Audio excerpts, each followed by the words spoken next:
Hello viewers, welcome to Siva's world channel. இன்னைக்கு Friday எங்கள் வீட்டில் என்ன லஞ்சுன்னு பார்த்துடலாம் வாங்க. சூடான சாதம், கொத்தவரங்காய் பொரியல்,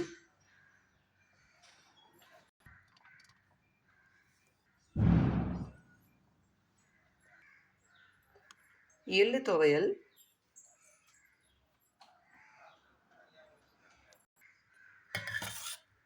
சிறுகீரை குழம்பு, சிறுகீரை சாம்பார் தான் அது.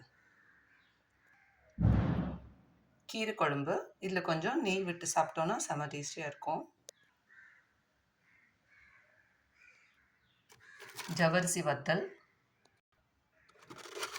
அப்பளம். கீரை குழம்போட அப்பளம் வச்சு சாப்பிட்டோன்னு வச்சுக்கோங்களேன், செம்ம காம்பினேஷன். இதுதான் இன்றைக்கி எங்கள் வீட்டில் லஞ்ச். இந்த வீடியோ உங்களுக்கு பிடிச்சிருந்ததுன்னா லைக் பண்ணுங்கள், கமெண்ட் பண்ணுங்கள். மறக்காமல் சிவாஸ் வேர்ல்ட் சேனலை சப்ஸ்கிரைப் பண்ணுங்கள். தேங்க்யூ.